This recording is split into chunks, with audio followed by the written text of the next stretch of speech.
Hello दोस्तों, नमस्कार। स्वागत है आपका आपके यूट्यूब चैनल एग्ज़ाम 91 पे।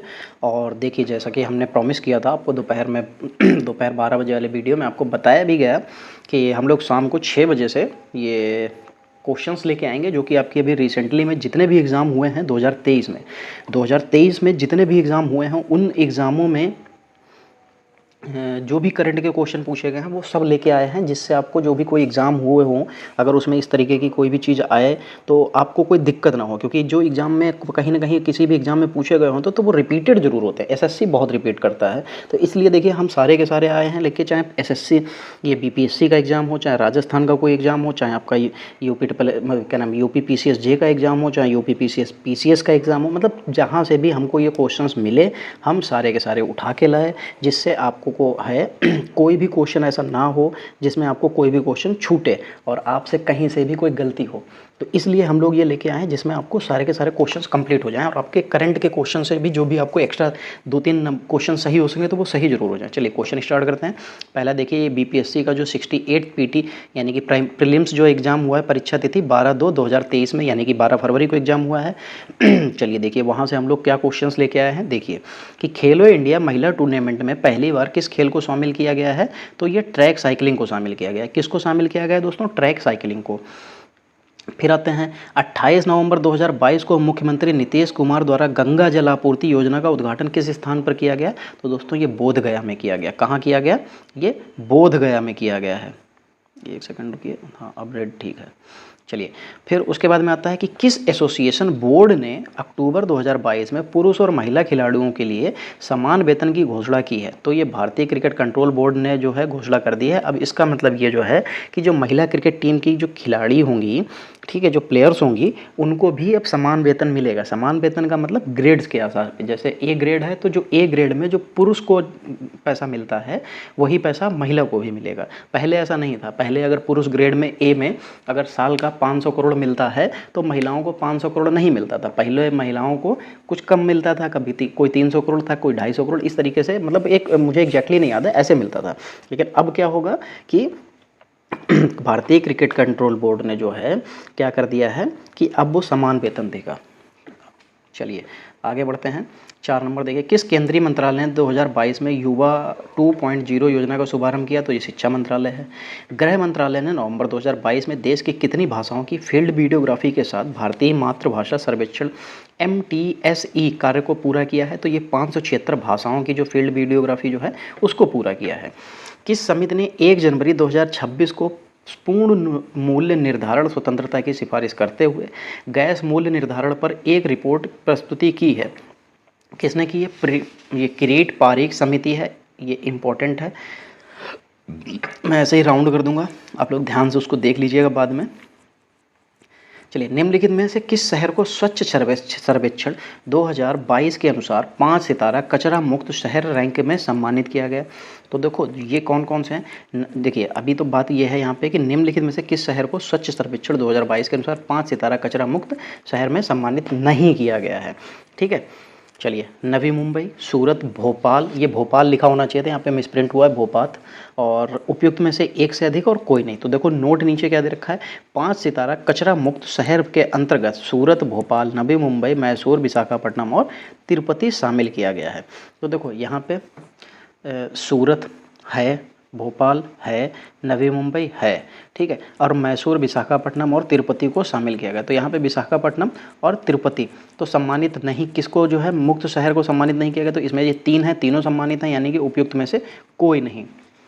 ठीक है, अगर सम्मानित किया गया होता, लिखा होता, तब क्या होता? तब ये आता है कि उपयुक्त में से एक से अधिक को सम्मानित किया गया है। चलिए, और हाँ दोस्तों एक चीज़ याद रखिएगा कि जिसको भी इसकी PDF चाहिए हो आप टेलीग्राम चैनल से जुड़ जाइएगा, उसका लिंक आपको डिस्क्रिप्शन में मिल जाएगा। आप वहाँ से चैनल पे जुड़िए और जुड़ने के साथ में आपको वहाँ से ये सारी पूरी की पूरी PDF भी मिल जाएगी। तो दोस्तों आप चैनल से टेलीग्राम चैनल से ज़रूर जुड़ जाइए जिससे आपको ये सारी चीज़ें मिल सकें। चलिए फिर 8 नंबर देखते हैं। निम्नलिखित में किस स्थान पर पहला ग्रीनफील्ड हवाई अड्डा डोनीपोल हवाई अड्डे का उद्घाटन किया गया? तो दोस्तों ये ईटानगर में उद्घाटन किया गया है। किस जानवर को नवंबर 2022 में भारतीय खाद्य सुरक्षा और मानक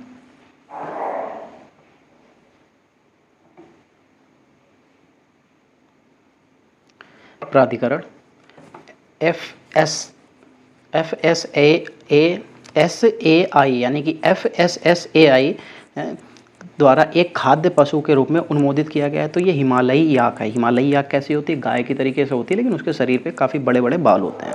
चलिए 10 नंबर देखिए, भारत का पहला फ्लोटिंग वित्तीय साक्षरता शिविर हाल ही में इंडिया पोस्ट पेमेंट बैंक द्वारा निम्नलिखित में से किस स्थान पर आयोजित किया गया है? तो ये श्रीनगर में किया गया है। ये फ्लोटिंग, ये बहुत इंपॉर्टेंट क्वेश्चन है, याद कर लीजिएगा आप लोग, ठीक है। ये फ्लोटिंग वित्तीय साक्षरता शिविर हाल ही में इंडिया में पोस्ट बैंक द्वारा, क्यों? क्योंकि ये पोस्ट बैंक द्वारा है, फ्लोटिंग मतलब तैरता हुआ है। तो कहाँ आयोजित किया गया था? ये श्रीनगर में आयोजित किया गया था। चलिए 11 नंबर देखिए, भारत के राष्ट्रपति ने निम्नलिखित में से किस IIT में परम कामरूप सुपर कंप्यूटर सुविधा की उद्घाटन किया है? तो गुवाहाटी में। ये भी थोड़ा सा सही है, आपके SSC के लिए इंपॉर्टेंट लगता है। चलिए 12 नंबर देखिए, 8 अक्टूबर 2022 को मनाए गए 90वें भारतीय वायुसेना दिवस पर 80 वायुयानों के घंटे भर का हवाई प्रदर्शन किस स्थान पर आयोजित किया गया? तो सुखना झील, चंडीगढ़। ये भी इंपॉर्टेंट है SSC के माध्यम से।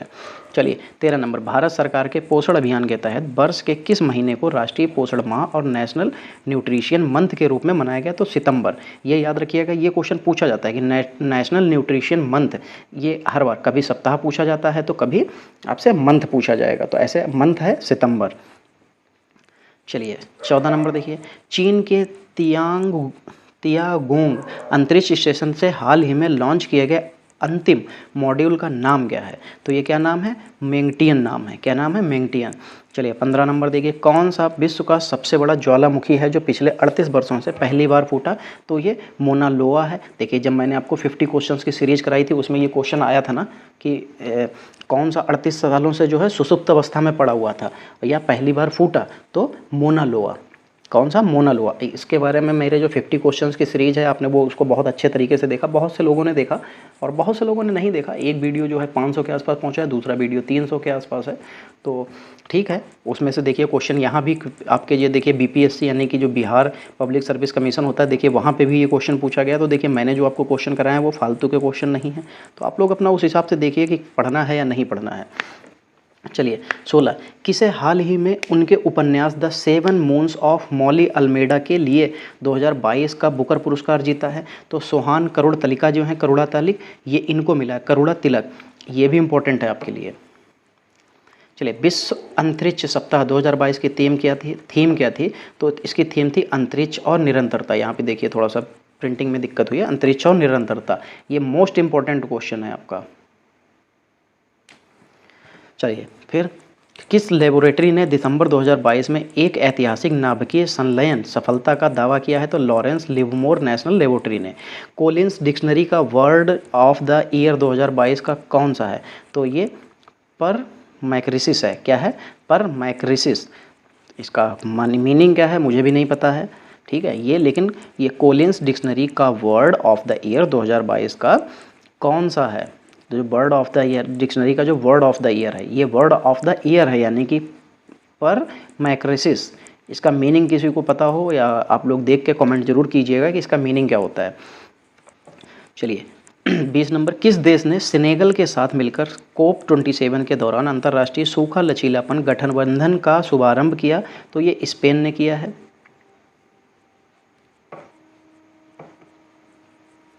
चलिए फिर आते हैं, भारत में पहली बार किस देश के दूतावास ने निहोंशु के लिए GI टैग का आवेदन किया है? तो जापान ने किया है, ठीक है। चलिए 22 नंबर, किस अंतरिक्ष एजेंसी ने यह घोषणा की है कि इक्यूलियस अंतरिक्ष यान को आगे बढ़ाने के लिए भाप का सफलतापूर्वक प्रयोग किया जाएगा? तो जाक्सा। हाँ ये थोड़ा सा इंपॉर्टेंट है क्योंकि ये भाप का यूज कर रहा है और ये इस तरीके का काम पहली बार दिखाई दे रहा है, तो इसलिए ये इंपॉर्टेंट है। 23 नंबर, अक्टूबर 2022 में लॉन्च किए गए टेस्ला ह्यूमनॉइड रोबोट का नाम क्या है? ऑप्टिमस। और रोबोट के नाम तो जरूरी पूछ देते हैं, ठीक है। ऑप्टिमस नाम है उसका। ऑप्टिमस कौन है? ट्रांसफार्मर फिल्म में जो उसका जो हेड होता है उसका नाम ऑप्टिमस होता है, उसी के हिसाब से उन लोगों ने नाम रखा है। क्या सोच के रखा वो मुझे नहीं पता, लेकिन ऑप्टिमस नाम उसी का था। चलिए फिर देखिए, छत्तीसगढ़ PCS में परीक्षा जो तिथि थी क्या थी? 12/2/2023, यानी कि ये भी 12 फरवरी को ही थी छत्तीसगढ़ PPS, और बिहार PCS का भी 12 फरवरी को था। तो अब देखिए इसमें कौन कौन से क्वेश्चन पूछे गए हैं। निम्नलिखित में कौन सा कथन सही नहीं है? अच्छा तो कौन सा सही नहीं है? भारत पवन ऊर्जा स्थापित क्षमता के आधार पर विश्व के चौथे स्थान पर है, बिल्कुल सही बात है, ठीक है, ये सही है। फिर भारत के कुल पवन ऊर्जा स्थापित लगभग 400 गीगावाट है। नहीं, तो दोस्तों देखिए यही है जो सही नहीं कहा है ना उसने, तो यही सही नहीं है। भारतीय राज्यों में सबसे ज़्यादा पवन ऊर्जा क्षमता ज़मीन से 100 मीटर की ऊंचाई पर है, गुजरात में। हाँ, ये भी सही लिखा हुआ है। चलिए फिर आगे बढ़ते हैं। फिर लिखा हुआ क्वाड समूह के संदर्भ में क्या सही है, तो क्वाड समूह के संदर्भ में क्या सही है ये पूछा जा रहा है। चलिए तो देखते हैं क्या सही है। लिखा क्वाड समूह के शीर्ष नेताओं के बीच पहली बैठक 2017 में हुई थी। ऐसा तो नहीं मुझे खैर याद है कुछ भी। क्वाड 2022 की बैठक में 24 अप्रैल को टोक्यो में आयोजित होगी। नहीं, 24 अप्रैल को टोक्यो में आयोजित नहीं होगी। क्वाड 2022 में बैठक में हिंद प्रशांत समुद्री कार्यक्षेत्र जागरूकता PIPMDA पहल की घोषणा हुई है। हाँ, ये जो है ये सही है। तो यानी कि इसमें जो संदर्भ में क्या सही होगा, तो दोस्तों ये आपका तीसरा नंबर जो है ये सही हो जाएगा। चलिए फिर आगे देखिए। लिखा हुआ चेन्नई में आयोजित 44वें चेस ओलंपियाड 2022 के संबंध में क्या सही है। लिखा हुआ ओपन वर्ग में 188 टीमों तथा महिला वर्ग में 162 टीमों ने हिस्सा लिया। हाँ, लिया था, बिल्कुल लिया था भाई, तो ये तो सही हो गया। फिर भारत की कुल 6 टीमों में ने इस आयोजन में हिस्सा लिया। 6 टीमें थीं। हाँ बिल्कुल 6 टीमें थीं। फिर तीसरा नंबर देखिए, भारत ने ओपन तथा महिला वर्ग में कांस्य पदक हासिल किया। बिल्कुल हासिल किया था। तीनों सही हैं इसका मतलब, ठीक है। फिर देखिए FIFA under 17 women's world cup 2022 का फाइनल मैच खेला जाएगा। कहाँ खेला जाएगा, तो ये DY पाटिल स्टेडियम जो नवी मुंबई में है वहाँ खेला जाएगा। चलिए फिर आते हैं। इसरो द्वारा वर्ष 2022 में भेजे गए अंतिम PSLV मिशन का नाम क्या है, तो उसका नाम है PSLV C54 नाम है। ठीक है, क्या नाम है, PSLV C54 नाम है। इसको याद कर लीजिएगा, ये आपको SSC के किसी न किसी पेपर में जरूर देखने को मिल जाएगा। भारत G20 के शिखर सम्मेलन की मेज़बानी कर रहा है। 18वां शिखर सम्मेलन है ये, इम्पॉर्टेंट है, मोस्ट इम्पॉर्टेंट है, आप लिख लीजिएगा। चलिए अंतर्राष्ट्रीय बुकर पुरस्कार 2022 गीतांजलि श्री को दिया गया। इंपॉर्टेंट क्वेश्चन है ये भी, हमने अपने जो 50 क्वेश्चंस की सीरीज कराई थी उसमें मैंने आपको कराया था, आप जाके फिर से वीडियो देखिए, आपको पता चलेगा। स्वर्गीय महारानी एलिजाबेथ कौन है, स्वर्गीय महारानी एलिजाबेथ सेकंड के बारे में क्या सही नहीं है, तो क्या सही नहीं है इनके बारे में। 2 बार आधिकारिक रूप से भारत आई हैं, नहीं ये आई तो एक ही बार हैं। वो 1961 में भारतीय गणतंत्र स्वतंत्रता दिवस की अतिथि के रूप में रहीं। हाँ तभी तो आई थी भारत में बस एक ही बार। वो भारत की स्वतंत्रता की 50वीं वर्षगांठ के समारोह में सम्मिलित होने के लिए भारत आईं। देखो आधिकारिक रूप से बात कर रहा है वो, ठीक है, कि यहाँ पे 2 बार आधिकारिक रूप से भारत आई, 2 बार आधिकारिक रूप से नहीं आई हैं, तो ये सही नहीं है। ठीक है, वो 1961 में भारतीय गणतंत्र दिवस की मुख्य अतिथि के रूप में आई थी, बिल्कुल सही था। वो भारत की स्वतंत्रता की 50वीं वर्षगांठ के समारोह में होने के लिए भारत आई थी, ये भी सही है। ठीक है, तो वो पहला जो ऑप्शन दिया है वो सही नहीं है। चलिए 32 नंबर देखिए। फिर लिखा हुआ निम्नलिखित में से मिलान को चुने। गलत मिलान को चुनना है, गलत मिलान इसमें से क्या है ये बताना है। चलिए लिखा हुआ है Hriday heritage city development and augmentation योजना, बिल्कुल सही होता है। Sehat social endeavour for health care and daily medicine, बिल्कुल सही लिखा हुआ है। अमृत का होता है Atal mission for rejuvenation and urban transformation, बिल्कुल सही। तीनों सही हैं, यानी कि गलत इसमें से कोई है ही नहीं। क्या है, गलत इसमें से कोई भी नहीं है। चलिए फिर लिखा हुआ है 33 नंबर पे G20 के संदर्भ में क्या सही नहीं है। ठीक है, क्योंकि देखिए ये PCS के एग्जाम में क्वेश्चन पूछे जाते हैं, तो करंट के भी क्वेश्चन इसी तरीके से पूछे जाते हैं। चलिए G20 के संदर्भ में क्या सही नहीं है, तो G20 समूह यूरोपियन यूनियन और अन्य 19 देशों का औपचारिक समूह होता है, नहीं, ऐसा बिल्कुल नहीं सही है। G20 का सचिवालय लंदन में, नहीं। अध्यक्ष पद के लिए चुनाव हेतु बने समूह में भारत समूह में से, जिसमें रूस, दक्षिण अफ्रीका और तुर्की शामिल है। हाँ ये बिल्कुल सही लिखा हुआ है कि अध्यक्ष पद के लिए चुनाव हेतु बने समूह में भारत समूह 2 में है, जिसमें रूस, दक्षिण अफ्रीका और तुर्की शामिल है। सिर्फ एक यही सही है, बाकी ये दोनों सही नहीं है। उसने सही नहीं है यही पूछा है। चलिए फिर देखिए UP PCS जो J की परीक्षा 2023 में हुई है, वो भी 12 तारीख को ही हुई है, 12 फरवरी को। उसमें देखिए कौन कौन से क्वेश्चन पूछे गए हैं। अंतर्राष्ट्रीय न्यायालय के वर्तमान उपाध्यक्ष कौन है, तो किरिल गेवोर्गियन है। ये इंपॉर्टेंट क्वेश्चन है। चलिए 35 नंबर देखिए, 1 अप्रैल 2022 से प्रत्येक प्रकार की परिसंपत्तियों पर दीर्घकालीन पूंजी अभिलाभ कर पर अधिभार आरोपित किया जाएगा, तो ये 15% का आरोपित किया जाएगा। 8वें अंतर्राष्ट्रीय योग दिवस की थीम क्या थी? पहले तो इस पर नोट डाउन कर लीजिए कि ये इंपॉर्टेंट क्वेश्चन है, ठीक है। तो इसकी मानवता के लिए योग, ये इंपॉर्टेंट है। ये थीम्स आपको जरूर पूछी जाएंगी, मैं आपको जरूर कराऊंगा। अभी बस आप थोड़ा सा इंतजार कीजिए, अभी ये इंपॉर्टेंट जो क्वेश्चन है वो कर लीजिए, मैं थीम तो जरूर करा के दूंगा, भले ही उस पर 20 व्यू क्यों ना आए, मैं आपको कराऊंगा। चलिए देखिए, टॉम्ब ऑफ सैंड के रचयिता कौन है, जिसे अंतर्राष्ट्रीय बुकर पुरस्कार दिया गया है, जो 2022 से सम्मानित किया गया है, तो कौन है? गीतांजलि श्री। आपसे ये क्वेश्चन दो तरीके से पूछा जा सकता है कि अंतर्राष्ट्रीय बुकर पुरस्कार जो है किसे दिया गया है, तो गीतांजलि श्री को दिया गया। ये इनको किस कृति के लिए दिया गया? तो टॉम ऑफ सैंड के लिए दिया गया। ये याद रखिएगा, ये टॉम ऑफ सैंड, इसको याद रखिएगा। चलिए, WHO पारंपरिक औषधि वैश्विक केंद्र भारत में कहाँ स्थापित किया जाएगा? तो ये जामनगर गुजरात में स्थापित किया जाएगा। ये क्वेश्चन भी मैंने आपको जो 50 क्वेश्चंस की सीरीज कराई है उसको जाके देखिए, वहाँ पे भी ये मैंने कराया है। देखिए अभी तक जो पेपर में आए हुए हैं, तो आप ये देखिए कि अगर ये PCS जैसे पेपर में, PCS जे, आपको छत्तीसगढ़ PCS या बिहार PCS में अगर एक ही दो क्वेश्चन भी अगर फंस रहे हैं, तो आप सोचिए कि कितना इंपॉर्टेंट वो 50 क्वेश्चन होंगे जो आपको SSC में नहीं मिलेंगे, जरूर मिलेंगे दोस्तों। चलिए 39 नंबर देखिए, व्योमित्रा नामक भारतीय रोबोट किसके द्वारा विकसित किया गया? इसरो। ये क्वेश्चन मैंने कराया है 50 क्वेश्चंस की सीरीज में, लेकिन उसका पैटर्न दूसरा था, दूसरे तरीके से पूछा गया, लेकिन क्वेश्चन यही है। चलिए 40 नंबर, 15वें वित्त आयोग की सिफारिशें किसके साथ किस काल के लिए है? तो ये 2021-22 से लेकर 2025-26 तक के काल के लिए हैं। भारत का पहला स्वदेश में विकसित रिमोट सोर्सिंग उपग्रह किसके माध्यम से प्रक्षेपित किया गया है? तो बाइकोनूर जो कॉस्मोड्रोम है उसके माध्यम से ये विकसित किया गया है। चलिए, सूची 1 और सूची 2 से सही सुमेलित निम्नलिखित है। कौन सा सही सुमेलित है ये पूछा जा रहा है। चलिए, स्माइल लिखा हुआ है सामाजिक न्याय और सशक्तिकरण लिखा हुआ है, सेहत लिखा हुआ है रक्षा के लिए, ठीक है, ये संघीय मंत्रालय की बात है, ये योजना है और ये उसका मंत्रालय है। स्वनिधि योजना कहाँ की है? तो आवासीय एवं नगरीय मामले की है। सार्थक योजना शिक्षा के मामले से है। तो दोस्तों इसमें ये जो जितने भी ये दे रखे हैं, तो इसमें सही सबके सब सही सुमेलित हैं। इस्माइल जो है सामाजिक और न्याय का सशक्तिकरण जो मंत्रालय है उसने, सेहत रक्षा मंत्रालय ने, स्वनिधि आवास एवं नगरीय मामले मंत्रालय ने, सार्थक जो है शिक्षा मंत्रालय ने चालू किया है।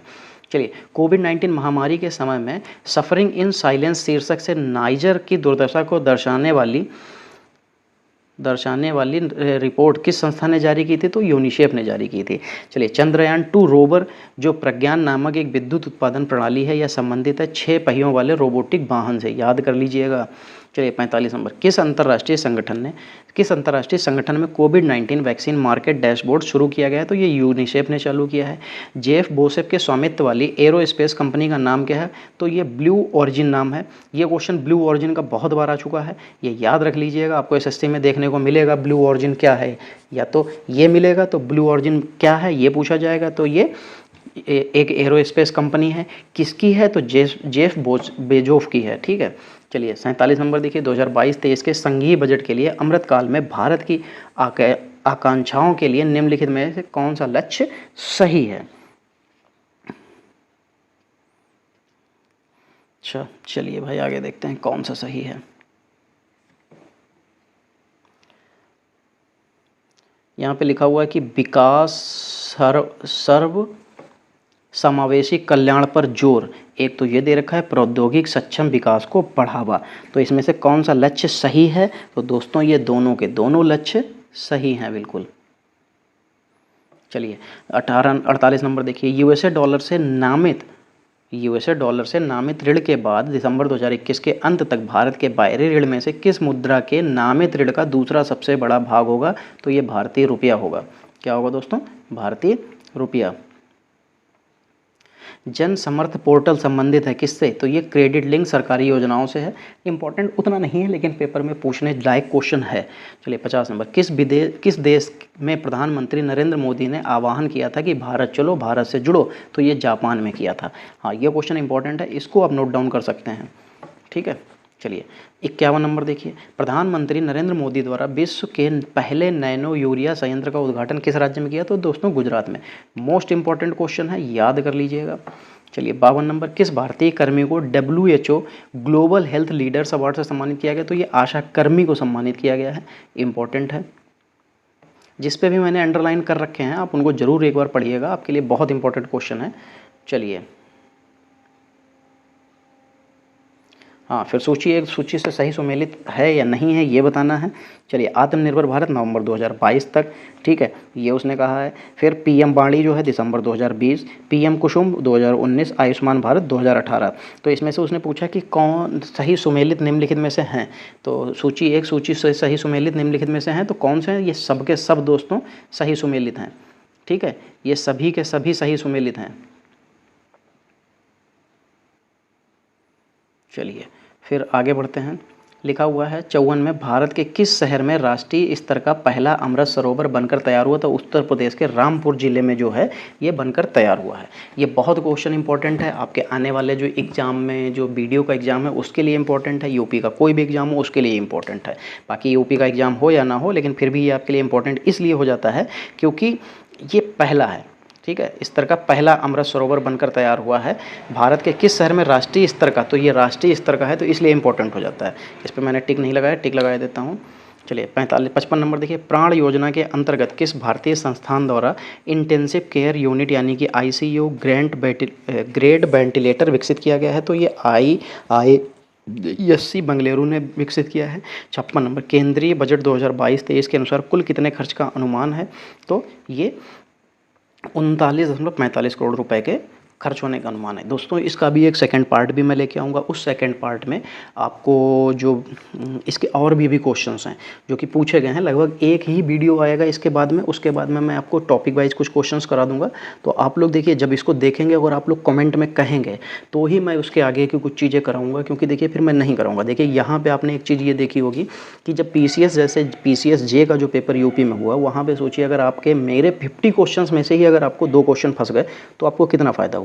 आप अगर बिहार PCS का देखते हैं एग्ज़ाम, या आप झारखंड PCS का या छत्तीसगढ़ PCS का एग्ज़ाम देखते हैं, सोचिए अगर PCS के एग्ज़ाम में भी अगर आपको 1-2 क्वेश्चंस अगर फंस रहे हैं करंट के, तो आप सोचिए कितने ना बच्चों से आगे हो जाएंगे। तो दोस्तों देखिए, मैं फालतू की चीज़ें नहीं पढ़ाता हूँ, तो आप लोग इस पर फोकस ज़रूर कीजिएगा, इसको ज़रूर देखिएगा। चलिए दोस्तों, अगर ये सेशन आपको अच्छा लगा है तो वीडियो को लाइक कीजिए, वीडियो को शेयर कीजिए और अपने दोस्तों को भी जोड़िए। और साथ में जो लोग नए हैं, जिन्होंने चैनल को सब्सक्राइब नहीं किया, या जो पुराने हैं वीडियो देखते हैं चैनल को सब्सक्राइब नहीं किया, तो दोस्तों चैनल को सब्सक्राइब सभी लोग कर लीजिए और बेल आइकन को ऑल पे क्लिक कर लीजिए, जिससे आपको सभी एग्जाम्स की, सभी वीडियोज़ की नोटिफिकेशन मिलती रहे और आपका कोई वीडियो छूटे नहीं। चलिए दोस्तों, आज की क्लास को यहीं पर समाप्त करते हैं, मिलते हैं अगली क्लास में, तब तक के लिए जय हिंद दोस्तों।